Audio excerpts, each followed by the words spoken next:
Así inicia ese Noticia en Profundidad. Qué placer acompañarles. Soy Tatiana Pérez y les saludo desde nuestra sede central. En Caracas, en Venezuela, a partir de este momento, en la próxima hora, tenemos dos temas. Vamos a revisar el primero por qué, de dos aristas que están directamente relacionadas con Ecuador.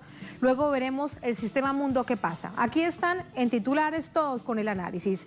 En la primera arista de Ecuador, el lawfare no se detiene en tiempos de pandemia. El expresidente de Ecuador, Rafael Correa, es condenado a 8 años de prisión y 25 años de inhabilidad política por el llamado caso Sobornos. La prueba reina son varios archivos hackeados en 2016, modificados posteriormente. Tenemos el análisis.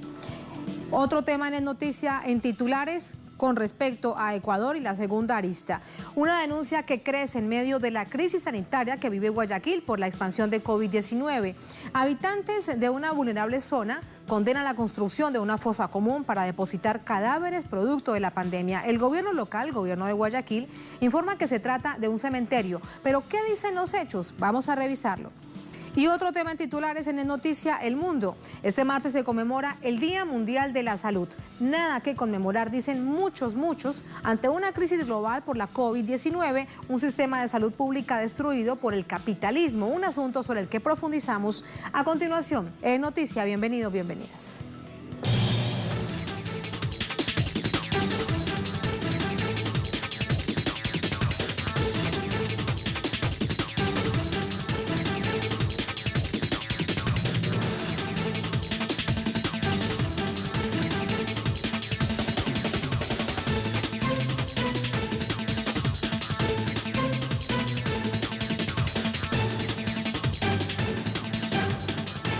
En Noticia Ecuador, el expresidente de este país, Rafael Correa, y otros dirigentes de la Revolución Ciudadana han sido condenados por supuestos hechos de corrupción, lo que ha sido calificado como una muestra más de persecución judicial que pretende difuminar política y mediáticamente en medio de la pandemia por el coronavirus.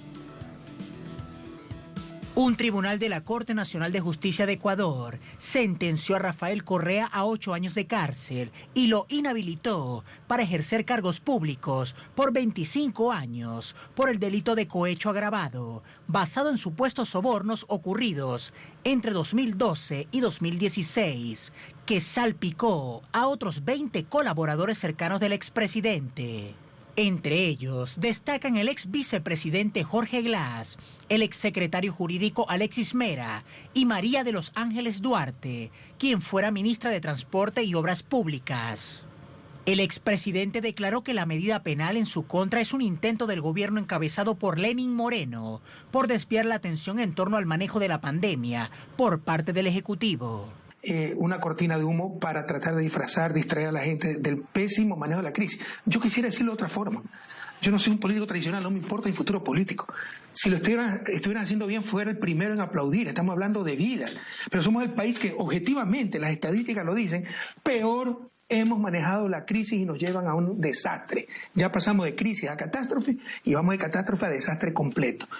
Asimismo, denunció a través de su cuenta Twitter la situación de crisis humanitaria que se vive en la ciudad de Guayaquil a raíz de los contagios por coronavirus, donde centenares de muertos han fallecido en calles y casas. Dirigentes políticos nacionales e internacionales se han pronunciado en favor del expresidente Rafael Correa, quien además es una de las caras más influyentes de la oposición al gobierno de Lenín Moreno. En este sentido, el exsecretario general de UNASUR, Ernesto Samper, publicó en Twitter: "Lo que están haciendo con Rafael Correa es lo mismo que hicieron con Lula da Silva, secuestrarlo jurídicamente porque le tienen miedo electoralmente. Además de un adefesio jurídico, es un acto de cobardía política. Seguimos con Correa". La expresidenta de la Asamblea Nacional de Ecuador, Gabriela Rivadeneira, se pronunció en la misma línea afirmando: "En las urnas ganará el pueblo y su sainete terminará. Por eso dan circo para que se regocijen los entregados a las minorías rapaces. Tienen miedo al renacer del pueblo soberano, digno, fuerte, como ya lo hicimos, como lo volveremos a hacer. Fuerza, Rafael". La implementación del llamado lawfare o guerra judicial ha sido uno de los métodos predilectos para los sectores conservadores que han alcanzado el poder en América Latina en los últimos años. Altos dirigentes como Dilma Rousseff, Evo Morales, Álvaro García Linera, Cristina Fernández y Jorge Glass han sido asediados por vías judiciales para tratar de aislarlos de la actividad política. Allí los hechos, seguimos revisándolos, además de repercusiones dentro de Ecuador, con Denise Herrera, nuestra corresponsal desde Quito. Denise, ¿cómo te va? Muy buenas noches, adelante. Hola Tati, qué gusto saludarte a ti y a toda la audiencia de Es Noticia. Efectivamente, se hacía público hoy esta noticia y esta resolución del Tribunal de la Corte Nacional de Justicia frente a la situación actual de la Revolución Ciudadana. Ahora ha sido oficial esta sentencia que ya se venía denunciando previamente desde la defensa del expresidente Rafael Correa, su abogado, y quien ha liderado este caso ha sido Fausto Jarrín.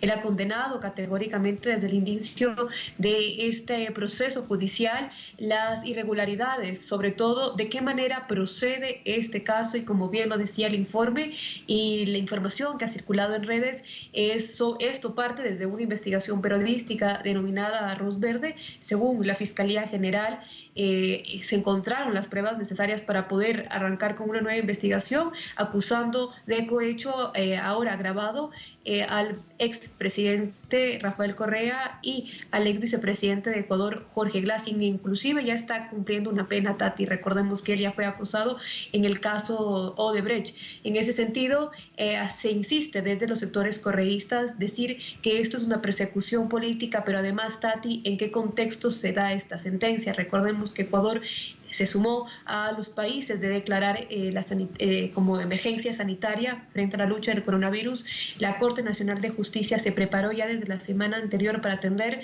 el caso no más urgente, pero más importante para el gobierno, que es el caso sobornos. Así lo denominó la Fiscalía General. Esto parte de esta investigación periodística, pero además, durante el proceso legal y dentro de todas las irregularidades de no, como lo había dicho el abogado de Rafael Correa, no contar con las pruebas necesarias. Recordemos que esto parte de un cuaderno de un asistente, de una ex asesora y asistente del expresidente Rafael Correa, quien dio un testimonio anticipado. Ya dijo haber escrito cuadernos y detallando cómo habría sido todo este proceso de intercambio de facturas, pero además también se registraban que esta información habría estado en la computadora de una de las asistentes de esta asesora de Rafael Correa. Justamente se ubicaba esta supuesta computadora inclusive en Carondelet, cuando ya Lenín Moreno había asumido al cargo. Sin duda son varios cuestionamientos, pero uno de los más profundos en esto, Tati, es Ecuador vive una crisis sanitaria. Es noticia mundial lo que ocurre en el epicentro de esta pandemia en Ecuador, y sobre lo que ocurre en Guayaquil, los videos que se han hecho virales, las denuncias que continúan siendo desgarradoras frente a los ciudadanos de Guayaquil, que continúan insistiendo que no recibieron ayuda gubernamental para hacer un levantamiento de los cuerpos fallecidos de sus seres queridos. Recordemos también que el gobierno ha venido insistiendo que se trata ahora y que se lleva adelante una campaña de desinformación, inclusive impulsada por el propio expresidente Rafael Correa. Así que se va acomodando todo este discurso del gobierno, lo que vienen alertando ya desde el mismo Rafael Correa sobre estas intenciones del gobierno de principalmente alejarlo de la contienda electoral. Recordemos que Ecuador el próximo año tendrá elecciones presidenciales. Esto ha sido uno de los inicios de los argumentos en este caso, antes de declararse la pandemia a nivel mundial. Pero sobre todo, Tati, también habría este cuestionamiento a las cifras del gobierno. Si bien el gobierno dijo en un inicio que no daría cifras, hoy recientemente ha enviado un informe. Recordemos que hoy las autoridades decían que las cifras las darán ahora el COE provincial, cifras cuestionadas ante los cientos de denuncias de personas que han fallecido en el Guaya. Ahora, según las autoridades de Ecuador, tendría 3.995 casos confirmados y 220 personas fallecidas. Pero sin duda, como lo han venido también denunciando varios sectores afines al correísmo e inclusive ciertos sectores independientes, aseguran que el gobierno está utilizando esto también para distraer la atención de lo que ocurre y lo que es ahora y lo que debería ser el principal punto de interés del gobierno, que es resolver lo que pasa en Guayaquil y responder a esta crisis sanitaria en el país. Allí la situación, dos hechos que no pueden dejar de mirarse de manera independiente porque es lo que sucede en el país y han sido transversales. Gracias, Denise, buenas noches. Muchas gracias. Vamos a ir con el análisis, nos acompaña para ello Quinto Lucas, él es analista político, escritor, periodista uruguayo ecuatoriano, ex vicecanciller de Ecuador. Quinto, ¿cómo estás? Muy buenas noches, qué placer. Buenas noches, Tatiana. Un gusto para mí estar conversando contigo y con la gente que está mirando Telesur. Muchísimas gracias. Sobre lo primero que se ha puesto sobre el tapete, el intento del gobierno del presidente Lenín Moreno por desviar la atención ante una crisis humanitaria y sanitaria que está viviendo el país, particularmente desde Guayaquil. ¿Crees que si esto es así, cuánto realmente podrá durar en términos de titulares dentro y fuera del país cuando está la dimensión de la crisis que se vive en la nación? Sin duda hay un intento del presidente Moreno y de su gobierno de desviar la atención de la crisis sanitaria, sobre todo en Guayaquil. Pero ¿qué es tal el caos que vive el Ecuador? Porque tenemos que plantearlo así. Primero es que vivimos un caos total porque lo que se evidencia en Guayaquil es la mala gestión del gobierno, la incapacidad, la ineptitud mínimamente para manejar una crisis sanitaria con muertos en las calles, con lo que ustedes saben, con muertos en las casas que no son tratados, con incapacidad inclusive hasta para fortalecer los hospitales, con incapacidad para darles las herramientas que necesitan los médicos. Bueno, esa es la realidad que ha planteado el gobierno desde el comienzo de la cuarentena y antes de lo del coronavirus. Paralelamente a eso, el vicepresidente en campaña, utilizando las cadenas nacionales, hace campaña porque quiere ser candidato a la presidencia. Y paralelamente inician o dan la sentencia al expresidente Rafael Correa, teniendo un montón de juicios represados, sabiéndose de que uno de los jueces tenía vínculos de correspondencia con la fiscal, sabiendo que no hay prueba ninguna. Entonces vivimos un caos sanitario, un caos social, un caos político y ahora un caos judicial. Entonces esa es la realidad. Se intenta parar lo que significa la crisis sanitaria con esta sentencia, pero no lo pueden parar porque es tan lamentable lo que está sucediendo y a nivel internacional lo están mostrando tan claramente que sí, esto puede ser titular en determinados momentos, en los próximos días, pero no van a parar de que la gente realmente sepa y sabe lo que está pasando en el país. No lo van a parar con esta sentencia. Claro, te entiendo, pero esto no se mantendrá de manera indefinida. Ahora, Quinto, quiero preguntarte acerca de las pruebas que tenía la Fiscalía y sobre las que luego falla la justicia a través de la Corte y en esta sala. Y es particularmente unos archivos que luego se llevan a nivel internacional. Se demuestra que fueron hackeados en 2016 y en ese sentido hasta 2018 tuvo toda la pérdida de la seguridad que requerían tal nivel de pruebas si era la reina. ¿Qué fue lo que sucedió entonces para hacer memoria y entender por qué desde el correísmo, desde los seguidores, desde la visión internacional se denuncia que eso en la UFER? Bueno, por un lado están esos archivos hackeados, modificados, que se pierde toda la seguridad y lo que dicen los que saben, toda la custodia, todo eso hay modificaciones evidentes. Y después está la libretita de una de las denunciantes, que finalmente es la que se supone que era que cobraba, si había sobornos era la que cobraba, por lo tanto ella era la culpable de todo, y se inventan una libretita que además fue hecha después de ella ser detenida. Entonces todo el juicio, todo lo que manejan como supuestas pruebas son una vergüenza, o sea, es algo bochornoso. En un sistema de derecho nunca se utilizarían ese tipo de pruebas.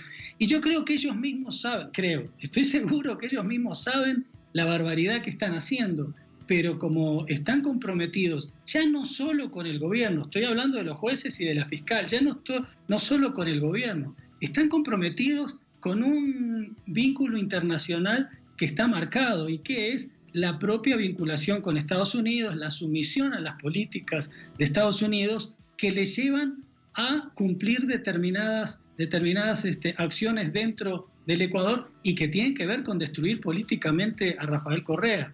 Porque destruir políticamente a Rafael Correa ellos creen que es destruir un proceso que fue exitoso, pero además un proceso que puede volver a ganar en las elecciones del año que viene y que pone en jaque a la derecha ecuatoriana. Dentro de un panorama regional, porque no podemos dejarlo del lado del panorama regional, de el ataque de Estados Unidos hacia Venezuela y hacia la región, porque todo está vinculado, esa es la realidad. Nada puede verse de una manera aislada. Ahora, con respecto a el objetivo, sí o no se logra, ¿cómo debe analizarse y comprenderse? Hay 8 años de condena para el expresidente Correa, él vive en Bélgica, así que allí también hay un asunto de debate, habrá que esperar lo que suceda si se activa una respuesta por parte de Interpol. Recordemos que el año pasado no se activó porque Interpol entendió que era un asunto de carácter político, habría que ver ahora. Pero lo que sí es cierto es que hay una inhabilitación política por los próximos 25 años de una figura tan fuerte como es el expresidente Rafael Correa. Y no solamente para la Revolución Ciudadana, para en general todos aquellos que creen que ese proceso fue tan exitoso y que debería regresar. ¿Qué pasa entonces en ese sentido con la figura del presidente Correa? Bueno, fíjate, Tatiana, por un lado, bueno, lo que decía de la necesidad de vincularlo con la región, porque el sistema de judicialización de la política y persecución es similar en todos los países o en muchos países. Pero si será absurdo que lo condenan 8 años de prisión y 25 de inhabilitación política.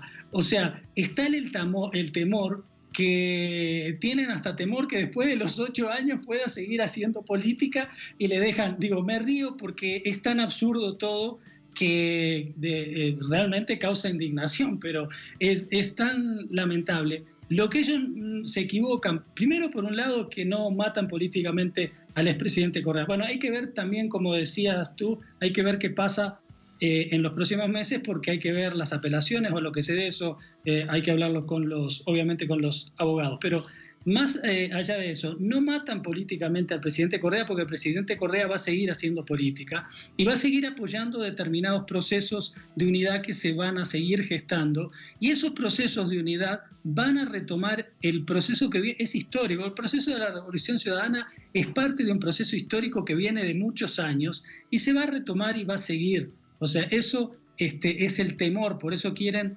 destrozarlo en todo. Y eso no va a ocurrir. No va a ocurrir porque el presidente Correa no va a dejar de hacer política, así la tenga que hacer desde Bélgica o desde donde sea, o desde América Latina, estando en América Latina, o desde donde sea. Y tampoco va a ocurrir porque sí hay una gestación de todo un proceso de unidad, que es el mismo proceso que sigue, que es la continuidad de la Revolución Ciudadana, y que los va a sorprender en las próximas elecciones y los va a sorprender como proceso social. Creo que están cantando victoria antes de tiempo.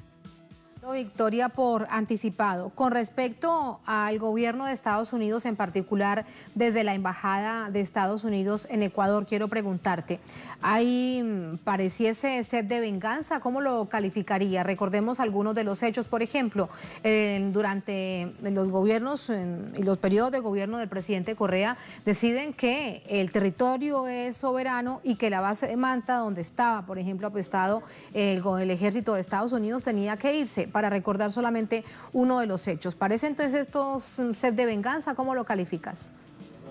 Sin duda, porque Estados Unidos necesita de Ecuador estratégicamente, y lo que se está montando en Galápagos con una base que va a ser utilizada para drones, y que los drones, ¿a dónde van esos drones de guerra? ¿Para dónde van a ser utilizados? Antes era pensado en el conflicto colombiano. Bueno, el conflicto colombiano sigue y obviamente que está ahí, pero la realidad es que está pensado hacia Venezuela. Entonces, estratégicamente es necesario Ecuador. Y ese país que estratégicamente lo necesitaba Estados Unidos, no lo pudo utilizar ni como base, ni como portaaviones cuando los 10 años de la Revolución Ciudadana, porque se les eliminó la base de Manta, pero además no se aceptaron convenios, y yo lo sé porque yo era vicecanciller, convenios que ellos proponían, y la embajadora, que después declaramos persona no grata, proponía de hacer inteligencia en la frontera conjunta con Estados Unidos, Ecuador y Colombia, y bueno, y una serie de acciones militares que nunca las aceptamos y obviamente no firmamos ningún convenio. Todo eso se está haciendo ahora prácticamente sin ningún convenio porque este gobierno dócil, porque para no utilizar una palabra peor, a Estados Unidos le ha entregado no solo la inteligencia del país, sino la estrategia de defensa del país. Quien maneja las Fuerzas Armadas es el Comando Sur de Estados Unidos. Entonces, obviamente, hay una sed de venganza porque no pudieron hacer durante 10 años lo que están empezando a hacer ahora. Y no quieren que en un año venza en las elecciones una propuesta distinta y todo eso que están haciendo ahora también se tenga que ir, se quede atrás y no puedan seguir haciéndolo. Entonces, sin duda, aquí hay un proceso fundamental. El presidente Moreno, la única fuerza que tiene o el único respaldo que tiene, porque no tiene credibilidad, que ya ni creo que del 3%, es de Estados Unidos, es del Comando Sur y es de toda la propuesta de Estados Unidos para la estrategia latinoamericana. Si no, ya mañana tendría que renunciar y irse por el caos que ha creado en el país con la mala gestión hacia la pandemia del coronavirus. COVID-19, muy grave, además esto que nos dices y que además lo recuerdas, cómo se intentaba desde el gobierno de Estados Unidos mantener lo que había sido de tiempo atrás, también habría que revisar eso, será para una próxima oportunidad, Quinto, de tiempo atrás la política interior ecuatoriana y directamente relacionada con Estados Unidos. Ahí está entonces el contexto de todo esto, dime. Tendríamos que ver si ir hacia atrás, porque casualmente cuando nosotros nos negábamos a firmar esos convenios, después vino el 30 de septiembre, o sea, el intento de golpe de Estado. Y en ese intento de golpe de Estado hay que recordar cuál fue el papel de Lenín Moreno. Entonces tendríamos que ir bastante hacia atrás y entenderíamos también parte de lo que está pasando ahora. Será en una próxima oportunidad, un placer para nosotros, Quinto, muchas gracias, buenas noches. No, gracias a ti. Un saludo cordial. Muy buenas noches. Así nos vamos a la segunda, última pausa en esta emisión de Es Noticia. Al volver Es Noticia, seguimos con Ecuador, la segunda arista. Una denuncia crece en medio de la crisis sanitaria que vive Guayaquil, la segunda ciudad del país por la expansión de COVID-19. Habitantes de una vulnerable zona de la ciudad condenan la construcción de una fosa común para depositar los cadáveres producto de la pandemia. El gobierno local, entre tanto, informa que se trata de un cementerio. Pero, ¿qué dicen los hechos? Vamos a revisarlo al volver en Es Noticia.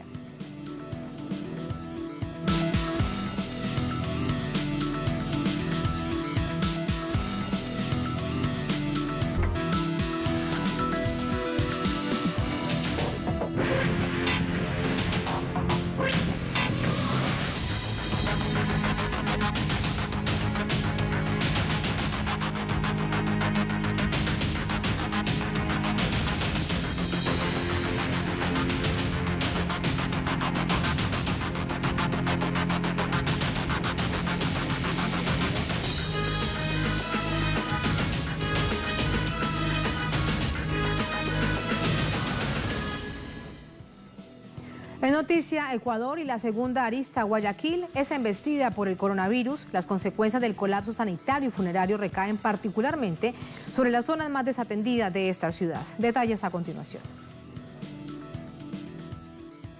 Más de 3.700 personas contagiadas por el COVID-19 y aún no sincera las cifras de fallecidos. Serían más de 190 desde el 29 de febrero, según los datos oficiales, pero solo en Guayaquil fueron retirados de sus casas los cuerpos de unas 500 personas muertas por coronavirus. Ante la tragedia que ha traído consigo el colapso de hospitales y cementerios, la alcaldía de Guayaquil anunció la construcción de un camposanto y la ampliación de otros para enterrar a las víctimas. Sin embargo, la idea inicial del Ejecutivo de construir fosas comunes mantiene en alerta a la población. Residentes de la zona rural Monte Sinaí temen que los trabajos iniciados en la comunidad correspondan a una fosa común y no un cementerio. Habida cuenta que en la ciudad hay 13 cementerios en los que podría hacerse las expansiones. El terreno está ubicado aproximadamente a 500 metros del Hospital Monte Sinaí, donde permanecen cadáveres de fallecidos por COVID-19 apilados en camiones refrigerantes. El proyecto agravaría la situación en la zona, una de las más pobres de Guayaquil, ocupada por unas 200.000 personas, sin acceso a servicios básicos como agua potable y transporte, sin alcantarillado ni vías asfaltadas. Estamos aquí pidiendo de favor que nos pudieran mandar otro tanquero de agua, nos den... Porque el que pasó no abasteció, ¿verdad? Está vacío, ¿verdad? Sí, el que ahorita pasó pues casi no abasteció. ¿Qué manzana es esta? Esta es la manzana 81 de la Marco Solís. 3 días sin agua, solicitamos agua porque estamos aquí en la manzana 81 esperando los tanqueros. Vienen y pasan del agua pero no los quieren dar agua. El aislamiento obligatorio los tiene de manos atadas para proveerse de alimentos por cuenta propia. Con esta cuarentena ya nos estamos quedando sin comida, somos de la cooperativa Cienfuegos. El proyecto del supuesto cementerio en una zona olvidada por las autoridades no da seguridad de que se cumplan los protocolos de sanidad y ya ocasiona problemas de inundación del sector, producto del movimiento de suelo. Mientras, la ciudad entera vive una crisis humanitaria. Muchos no tuvieron la oportunidad de despedirse de sus familiares. Tendrán que recurrir a la página web creada por el gobierno para informarse de en qué camposanto y nicho reposan los restos de sus familiares. Otros hacen largas filas junto al ataúd de sus familiares para darle sepultura, en cajones fabricados por cuenta propia. Otros de cartón improvisados por el gobierno. Ahí están los hechos, esta situación compleja, profundizamos en ella. La denuncia de la comunidad es clarísima, hay una respuesta de la autoridad local. Vamos a conversar de eso con una profunda conocedora de esta zona, de la situación. Patricia Sánchez, urbanista, activista por el derecho a la ciudad, miembro de la Coordinadora de Organizaciones Sociales del Guayas. Patricia, buenas noches, gracias por acompañarnos. Buenas noches a ustedes, buenas noches a toda la población que me está escuchando. Muchas gracias, Patricia. Si concatena, si une todos los hechos, ¿qué es lo que cree usted que se va a construir en esta zona del Monte Sinaí?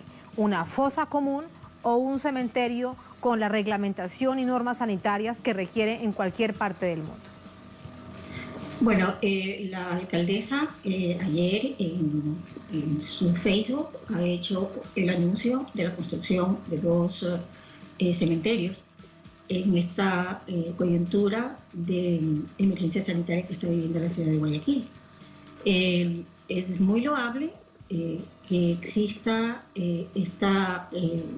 la construcción de esta obra, pero la comunidad teme que en el tiempo en que se va a realizar esta obra, que será, si se lo hace expeditamente en 3 meses, significa que los cadáveres que están ahora van a estar 3 meses refrigerados para ser enterrados acá. O si la emergencia es tener suelo para enterrar los cadáveres, significa que lo que se va a hacer es una fosa común. Entonces ahí hay una contradicción muy fuerte entre la necesidad de suelo ahora y el tiempo que esa construcción, o al menos tal como está presentada a la comunidad, ese cementerio que tiene las características de un cementerio metropolitano, que así se lo ha presentado a la comunidad y que la comunidad, cierta parte de la comunidad lo acepta y cierta parte de la comunidad no lo acepta. Este es un proyecto que en realidad tiene dividida la comunidad. Dividida porque hay quienes están a favor de la construcción del cementerio porque ven una obra positiva, una obra de desarrollo, una obra que puede embellecer su sector y que puede generar trabajo a futuro y que garantiza que sus deudos van a estar ahí con ellos. Y hay otra parte de la comunidad que está preocupada de que esto se convierta en realidad en una fosa común para enterrar a los cuerpos que en este momento están requiriendo y que no pase más de eso, porque esta es una comunidad que necesita otros servicios básicos que son mucho más emergentes y prioritarios. Por ejemplo, el agua potable. el agua potable, esta comunidad no tiene agua potable. Esta comunidad está 10 años siendo objeto de inversiones millonarias. Alrededor de $500 millones se ha invertido en la zona, en diferentes obras. Pero paradójicamente no tiene agua potable, no tiene alcantarillado, no tiene vías, no tiene transporte, pero va a tener cementerio metropolitano. Entonces, la comunidad dice... Sí, Patricia, bueno, permíteme, aquí te interrumpo para entender aún más la situación. Si es una zona tan vulnerable, tan marginal como me lo estás contando, donde viven aproximadamente 200.000 personas, ¿por qué crees que la alcaldía escoge este lugar para hacer, digamos, un cementerio? Si hay otras zonas de Guayaquil, hay entre 7 y 8 cementerios que tienen la capacidad de expansión, ¿por qué no entonces expandir otros donde ya están establecidas las normas sanitarias y no hacerlo en este lugar? ¿Cuál crees que es la razón? Bueno, yo voy a emitir un criterio absolutamente técnico, sí, que tiene que ver con que primero en Guayaquil hay 13 cementerios, pero la mayoría de esos son cementerios privados. Entonces, evidentemente, los deudos, las familias pobres que estaban falleciendo, no tienen acceso a una de esas bóvedas porque no tienen la suficiente cantidad de dinero para comprar las bóvedas. Pero lo que tendría que hacer ahí el Estado, por un lado, o pagar esas bóvedas o nacionalizarlas, por aplicar un término de la economía a este caso. Entonces, simple y llanamente, que cada cementerio tendría que otorgar un número X de espacios que estén a su disposición, y bueno, si el Estado está en posibilidades de pagárselos, o si no, tendrían que aportarlos como todos estamos aportando en esta crisis. ¿Por qué se construye? Hay, además, entre esos, hay un cementerio que es un sitio que presenta muy buenas características como para crecer en oferta, que es el panteón, un panteón que queda en la avenida perimetral. Bueno, pero así como los ricos viven entre ricos, los pobres también se entierran entre pobres. Entonces, este panteón no es específicamente para los pobres. Sin embargo, sí hay ahí posibilidades de crecer con una oferta. Y en la otra hipótesis que creo es que ha habido un muy mal manejo por parte de la autoridad local de la pandemia, y presentar una obra de estas características, además con toda la belleza que significa esta obra frente a las carencias totales del sector.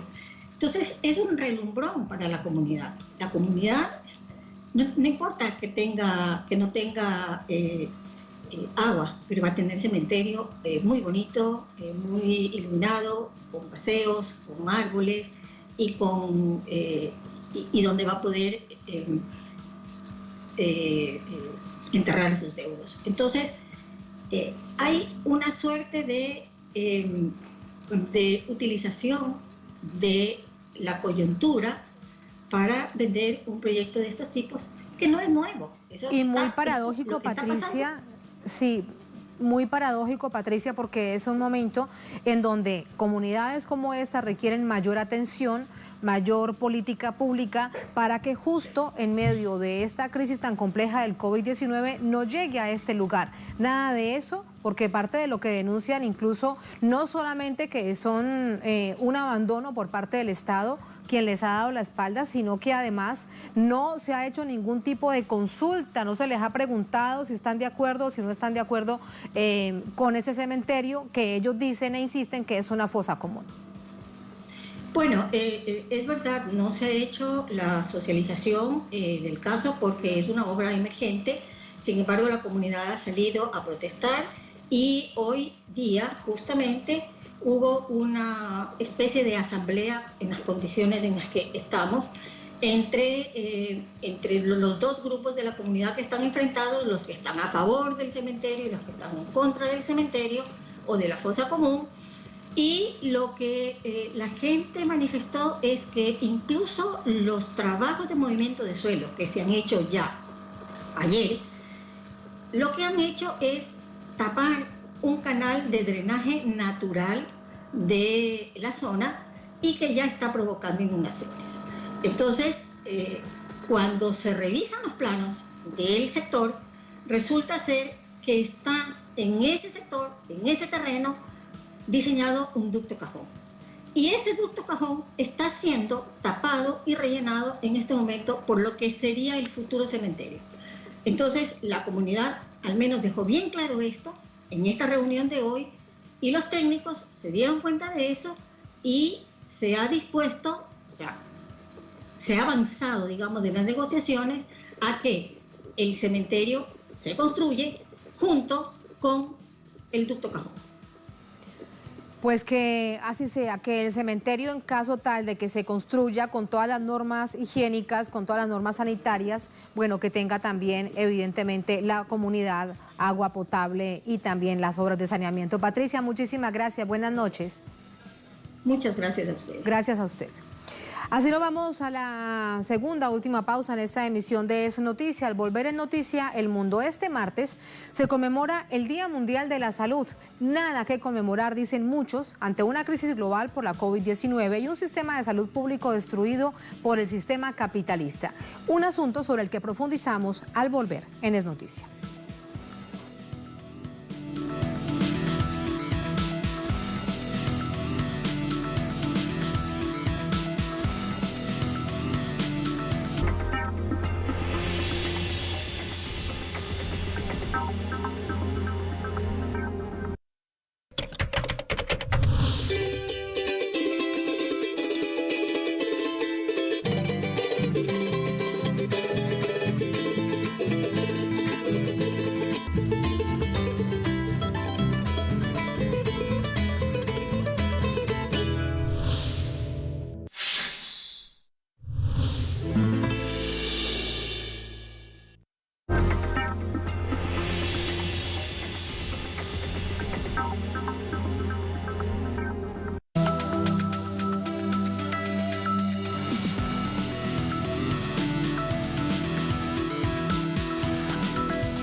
En Noticia El Mundo, este martes se conmemora el Día Mundial de la Salud, pero en medio de la pandemia que vive la actual sociedad global, más que conmemorar o celebrar, lo que piden los pueblos es reflexión y un cambio de modelo que garantice un sistema de salud con cobertura universal. La actual pandemia a causa del coronavirus pone de manifiesto el deterioro de los sistemas de salud, no solo en los países en desarrollo, sino precisamente en aquellas naciones consideradas desarrolladas, como Estados Unidos, Italia, España, Francia y Reino Unido. Países que en conjunto registran casi la mitad de la totalidad de contagiados en el mundo y más del 50% de los fallecidos a causa de la COVID-19. A la fecha, Estados Unidos tiene casi 400.000 casos confirmados de COVID-19 y más de 20.000 fallecidos. España sobrepasa los 140.000 casos, con más de 14.000 víctimas fatales. Italia, con 138.000 casos y más de 17.000 decesos. Francia supera los 110.000 contagiados y más de 10.000 muertos. Y Reino Unido arriba a más de 56.000 casos, con más de 6.000 fallecidos. ¿Cuál es el común denominador en estas naciones, además de estar en la lista de las más desarrolladas? Que todas aplican el modelo capitalista neoliberal, que pone las ganancias por encima de los derechos sociales universales, que incluye la salud y el acceso a bienes y servicios que garanticen calidad de vida para todos. Los incipientes sistemas de salud pública de las naciones, donde domina el neoliberalismo, también son una muestra de inviabilidad económica, ya que hasta ahora han sido imposible calcular las pérdidas en los PIB que genera la pandemia. Y esto sin contar las víctimas fatales que en algunos países sobrepasan las fatalidades de guerra y desastres naturales. Para este año 2020, la OMS estableció su campaña bajo el lema Apoyo al personal de enfermería y de partería, dada la relevancia de ambas especialidades para el logro de mejores indicadores de salud a nivel internacional. Sin embargo, la pandemia dejó en evidencia que se requiere más que nunca de un programa de salud integral universal, tal como lo han desarrollado las naciones con gobiernos progresistas. Este Día Mundial de la Salud, donde no se han logrado las metas del milenio por los embates del capitalismo, llama a la reflexión por un cambio de modelo que, además de ser sostenible, ponga por encima la vida y no la ganancia económica. Todos estos son hechos para reflexionar justo cuando se conmemora un año más en el Día Mundial de la Salud. Vamos a México con nuestra jefa de la corresponsalía allí, Aiza García, en entrevista al representante de la Organización Mundial de la Salud y de la Organización Panamericana de la Salud para México. Se trata de Cristian Morales. Desde Ciudad de México es esta entrevista. Aiza, buenas noches. Gracias, Tatiana. Y bueno, en tiempos de la pandemia de la COVID-19, esta enfermedad que provoca el nuevo coronavirus, tenemos la oportunidad de entrevistar a Cristian Morales.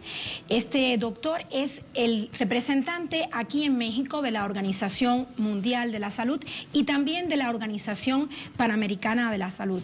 Doctor Morales, gracias por estar en este espacio de Es Noticia y de Telesur con nosotros para aclararnos muchas dudas. Queremos empezar porque usted nos defina, sabemos que usted tiene un doctorado en salud pública, que nos defina qué es lo que está pasando en el mundo con el coronavirus. ¿Cuáles son las recomendaciones de la OPS, la Organización Panamericana de la Salud, para evitar ser contagiado y contagiar? ¿Qué tal? Encantado de estar contigo y con tus televidentes en esta tarde. Nosotros, desde la Organización Panamericana de la Salud y la OMS, lo que estamos viendo es algo a lo cual está confrontado todo el mundo. Un nuevo virus, el SARS-CoV-2, que causa una nueva enfermedad, que es el COVID-19, una enfermedad que empezó en el sudeste asiático, en China, se expandió al resto de Asia y hoy día tiene su epicentro en Europa. Es ahí donde se están generando el mayor número de casos y también el mayor número de fallecimientos. Al mismo tiempo que está aún el epicentro de generación de casos en Europa, estamos viendo cómo lamentablemente también en nuestra región, y eso es inexorable, no podemos escapar a esa situación, en las Américas empiezan a haber países que presentan casi todos hoy día una situación de lo que llamamos transmisión comunitaria, es decir, cuando el virus empieza a circular en los países y ya no está solamente relacionado con casos importados o con personas que hayan viajado o hayan estado en contacto con alguien que estuvo en una región en donde esto era generalizado. Entonces estamos viendo con mucha preocupación lo que está pasando en Norteamérica. Los Estados Unidos de Norteamérica en particular están viviendo una situación crítica. ¿Y esto por qué, doctor? ¿Entraron tarde a reaccionar? Hay muchas razones por las cuales se produce esta situación, una situación de hecho muy similar a la que se vive en España o en Italia, en donde probablemente hay algunas medidas que se pudieron haber tomado con antelación y que no se tomaron. Hay varios factores, en Canadá también, que es otro de los países de Norteamérica afectados, la situación quizás no está tan crítica como en los Estados Unidos, pero es preocupante. Es preocupante lo que está pasando también en México, lo que está pasando en Centroamérica, en el Caribe y en Sudamérica. Tenemos la suerte, quizás acá en esta región, de recibir la llegada del virus y de la enfermedad COVID-19 en retraso con respecto a otras partes del mundo, lo que nos permite no solo poder beneficiarnos de las medidas que se han tomado en otros países y por lo tanto aprender de las experiencias de aquellos que ya han transitado por las fases donde nosotros empezamos a transitar, sino que nos permite también tener un poco más de tiempo para la preparación. Ahora, sin lugar a duda, en México en particular, en este momento, lo que hay que hacer es intensificar esta campaña de la sana distancia, la jornada de quédate en casa, todo aquel que no tiene una razón importante por la cual salir al exterior debe quedarse en la casa. El éxito de esto que se habla tanto, que los países quieren aplanar la curva, en el fondo no significa otra cosa que disminuir o cortar la transmisión de persona a persona. Y la principal herramienta que tenemos para cortar la transmisión de persona a persona es quedarnos en la casa y mantener una sana distancia. Hay un tema polémico en ese sentido y es sobre el uso del cubrebocas. Unos dicen que aquí en México, por ejemplo, está la tesis de que si usas el cubrebocas evitas contagiar a los demás. ¿Cuál es la opinión de la OPS, doctor Cristian Morales? A todos nos interesa, ¿no es cierto?, buscar todas las alternativas que puedan disminuir la transmisión. Y el uso de máscaras, por supuesto, que puede ser considerada una de ellas. Pero hay que tener varios elementos en la mente cuando nos referimos a esta intervención. Primero, no es una intervención mágica. No es porque usemos cubreboca que nos vamos a proteger 100% del contagio. Y esto por varias razones. Pero principalmente podemos decir en un primer lugar de que puede darnos una falsa sensación de seguridad.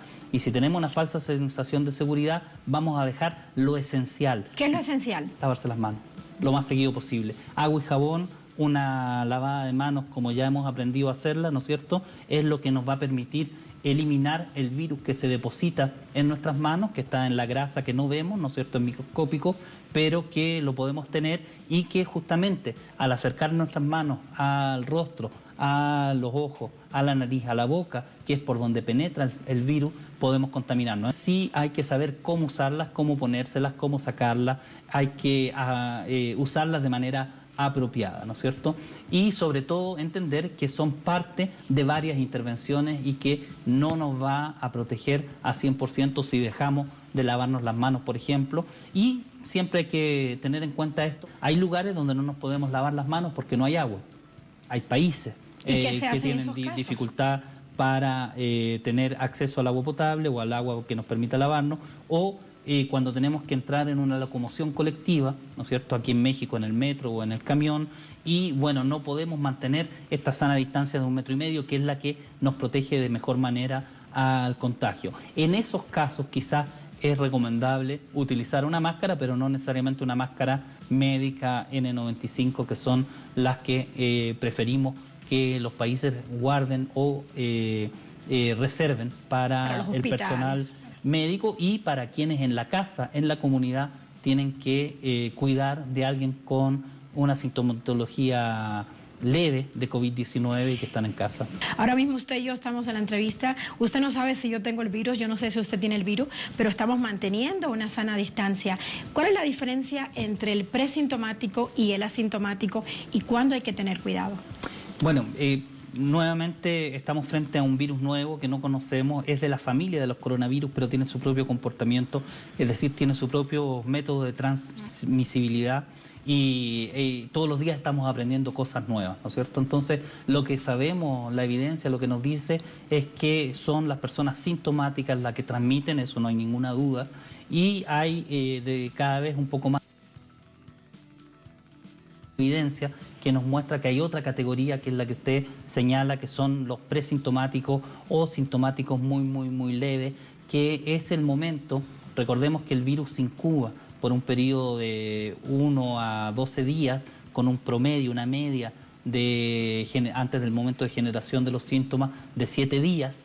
Entonces, un día antes o 48 horas antes de ese momento en donde se empiezan a desencadenar los síntomas que podemos reconocer más claramente como del COVID-19, puede que tengamos algunos síntomas muy ligeros que ni siquiera los percibimos. En ese momento sí hay posibilidad de contagio. Entonces, ese es el gran desafío al cual hacemos frente, porque sería más fácil si solamente dijéramos que los sintomáticos transmiten, bueno, los sintomáticos y los presintomáticos, que pueden pasar casi, diría yo, por asintomáticos, también son un peligro. Entonces, lo importante para todos es quedarse en la casa, si tenemos que salir, mantener la sana distancia, si tenemos que estornudar, ocupar el estornudo de etiqueta, lavarnos las manos de manera frecuente y en la casa, en los lugares de trabajo, también tratar de lavar las superficies en donde el virus puede haberse depositado y quedar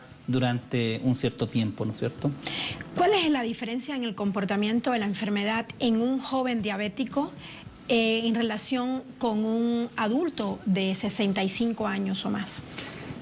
Este virus provoca una enfermedad más severa en las personas que justamente tú mencionabas, tienen más de 60 años y además tienen comorbilidades. ¿Cuáles son estas comorbilidades principales? Son la diabetes, diabetes mellitus tipo 2 principalmente, la hipertensión arterial, el asma, las personas que son inmunosuprimidas, ya sea porque lo han adquirido por otro virus, que es el del VIH, por ejemplo, o porque están en tratamiento, digamos, con moléculas que lo inmunodeprimen, como son las personas que están en terapia anticancerígena.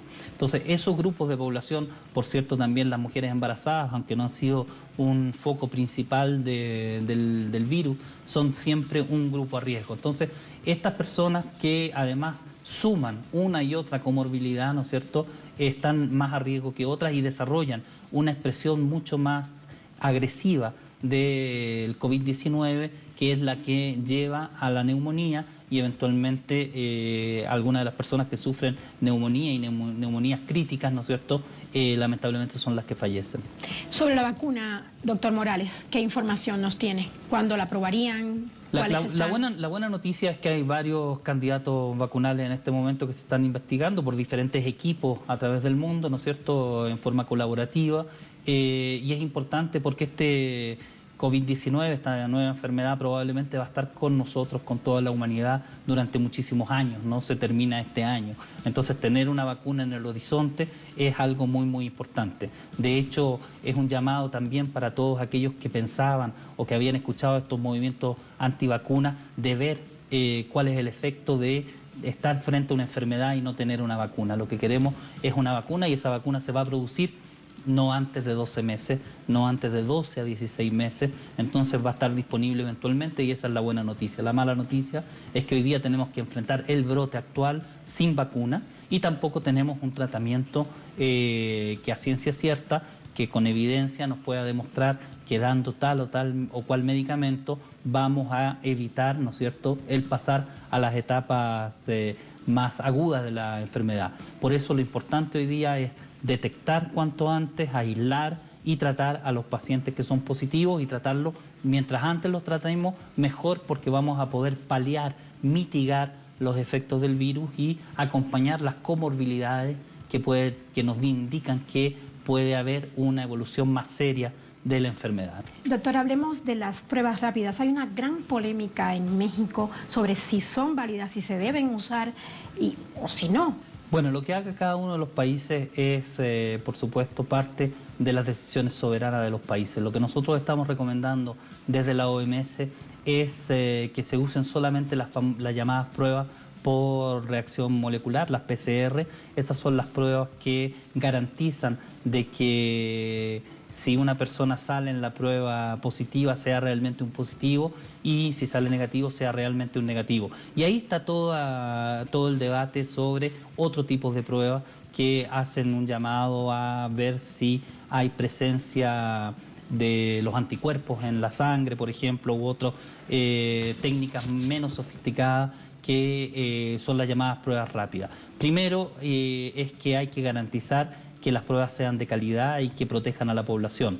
Y justamente el problema de las pruebas rápidas hoy día, y no hay ninguna prueba rápida, y quiero ser muy tajante en eso, que la Organización Mundial de la Salud esté avalando en este momento, lo que avalamos son las pruebas por PCR, es porque las pruebas rápidas tienen un nivel de sensibilidad y especificidad muy bajo. Nos queda un tema importante, doctor, porque se nos acaba el tiempo y quiero hablar, que hablemos sobre los medicamentos. Hay muchas alternativas de medicamentos. ¿Cuáles recomienda la OMS-OPS que usted representa aquí en México? ¿Y qué opinión tiene sobre el uso que se le ha dado al medicamento cubano que es el interferón alfa B2? Sí, esa es una pregunta muy importante, porque así como yo señalaba hace unos minutos atrás de que no contamos con una vacuna que nos pueda prevenir de la infección, tampoco contamos en este momento con un medicamento que a ciencia cierta, con evidencia, nos permita decir usted toma este medicamento y la enfermedad no va a evolucionar hacia su fase crítica y no se van a producir fallecimientos. Eso en este momento no existe. Para justamente responder a esta pregunta, la OMS ha organizado un ensayo clínico, se llama Solidaridad, lo conocen mucho por el Solidarity Trial, por el inglés de las palabras, que es un ensayo clínico que va a estudiar en cientos y cientos, diría yo, miles de hospitales a través del mundo. En este momento ya hay más de 60 países que o son parte de este ensayo clínico o están haciendo las diligencias para ser parte, como es el caso de México, ¿no es cierto?, en donde se van a comparar 5 alternativas. La alternativa del cuidado que definen las autoridades locales de cada institución de salud, o sea, el tratamiento estándar que tiene ese hospital, versus el Redemsivir, o sea, tratar a los pacientes con este antiviral, Redemsivir, o tratarlo con cloroquina, o tratarlo con lopinavir, o tratarlo con una combinación de lopinavir e interferón.